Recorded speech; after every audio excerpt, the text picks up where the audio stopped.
Magandang umaga po, muli ang inyong lingkod, si Chef Roy. Kumusta po kayo lahat? Shout out po sa lahat ng makakapanood ng video kong ito. Pagkapalain po tayo ng Diyos. Ayan. Na-i-post ko na po yung ang ating Panginoong Hesus. Nagpabautismo kay John the Baptist. Kasi po yun ang kaloob ng Diyos Ama. Dahil nakihilubilo siya sa mga tao kasi nagkatawang tao siya, Diyos siya, nagkatawang tao.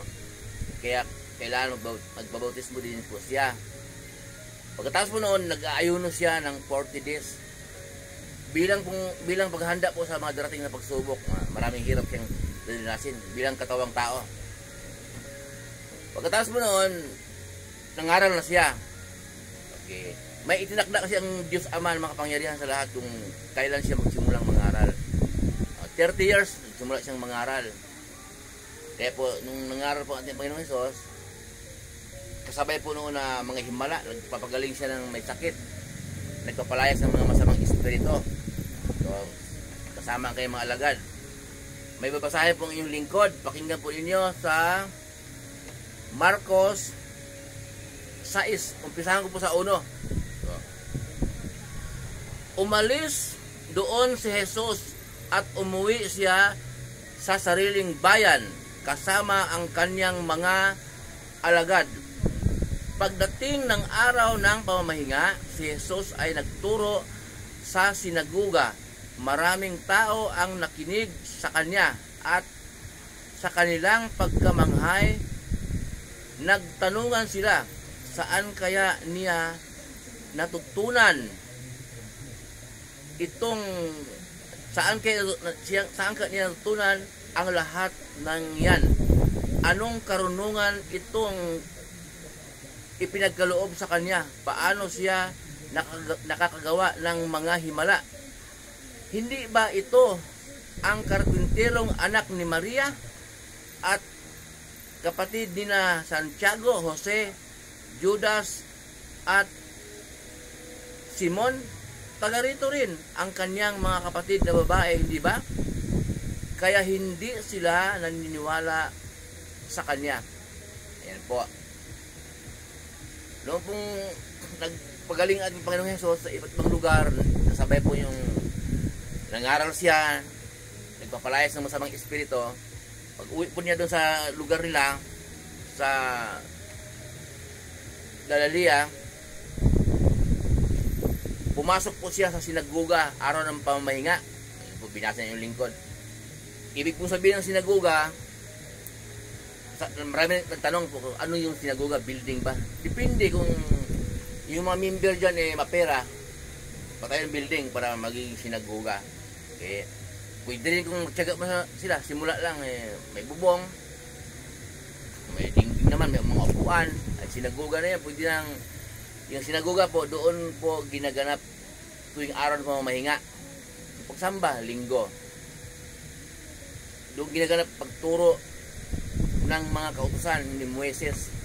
Ang mga nagtuturo po doon, mga malataas na pinag-aralan, mga kung tawagin na eskriba, mga tagapagturo ng kautusan.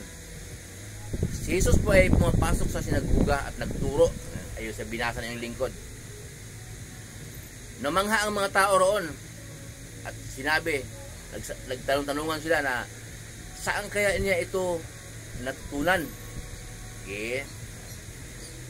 Di ba ito yung karpinterong anak ni Maria? Kapatid ni na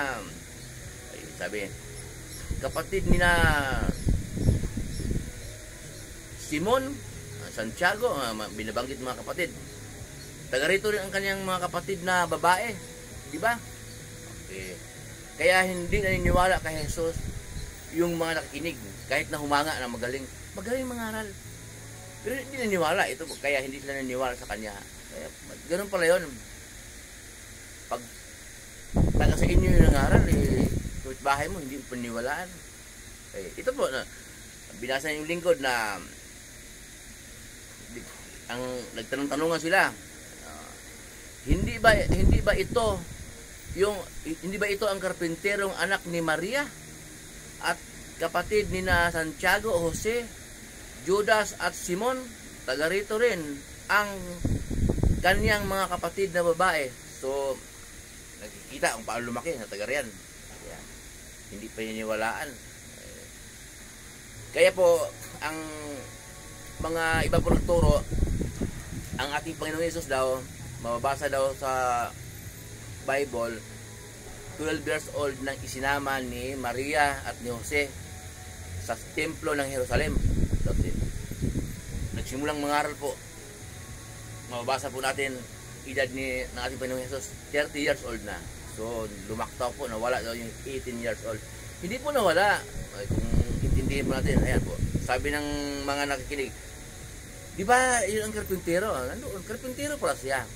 May tinakda lang ang Diyos na panahon na magsimula siyang mangaral. Hindi yung nangaral siya, 12 years old, 11 years old. Yung may tinakda ang Diyos. Magpabautismo muna, mag-ayuno muna, pagkat yun, may tinakda po. Pero hindi nawawala po kasi sabi ng ibang Hudyo nga walang pinag-aralan yung yung taong yan. Paano niya natutunan yung ganong karunungan? So nakikita na nandyan lang, walang pinag-aralan. Karpintero kaya hindi, wala pong nawawala habang namumuhay pong ating Panginoong Hesus sa mundo bilang tao. Nagkataong tao siya, Diyos siya.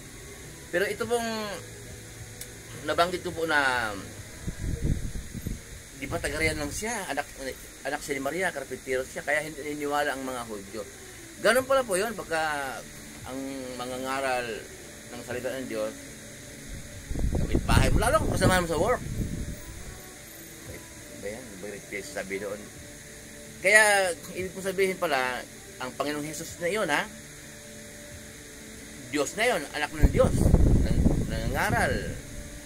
Hindi pininiwalaan dahil Tagarian na karpintero lang yan Ibig kong sabihin noon, sa binasa ng yung lingkod, paliwanag po dito, pagka mayroon pong naghahayag ng salita ng Diyos, suriin po muna natin, gaya yung lingkod, nagsalita ng salita ng Diyos.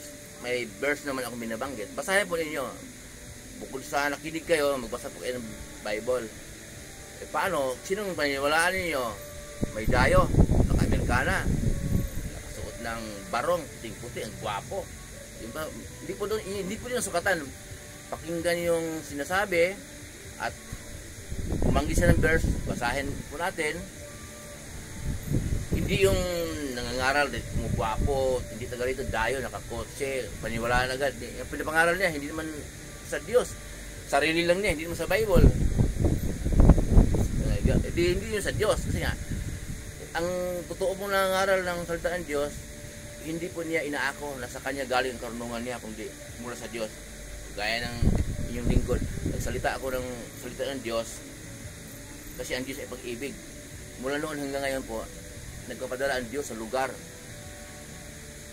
para maghayag ng kanyang salita. Kaso lang, pagkakapit-bahay pala, taga roon sa inyo, hindi mo para pinipaniwalaan. Kaya ang ating Panginoong Hesus, dumayo kung saan-saan sa ibang lugar.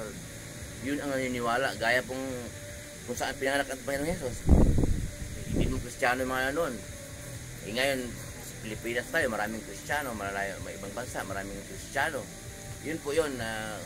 Kaya po ang inyong lingkod, hindi mo tataka na maraming hindi naniniwala sa akin, hindi nakikinig sa salita ng Diyos.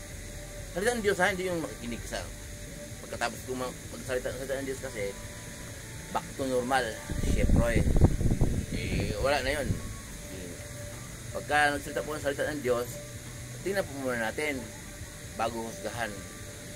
Gaya po ng binabanggit ko, may verse naman akong sinasabi, hindi po sarili ko ang pinopromote ko na ito, pakinggan ninyo, kundi salita po ng Diyos, banal na Spirit po ang nangunguna sa akin, kaya ako nakapagsalita ng mga salita ng Diyos. Hindi po galing sa sarili ko. Muli po yung lingkod, si Chef Roy. Mabuhay po kayong lahat. Pagkapalain tayo ng Diyos, sasamahan kayo sa mga trabahong pinasukan po ninyo, sa mga negosyo ninyo, kahit anong pinagkikitaan sa buhay ayon sa kalooban ng Diyos.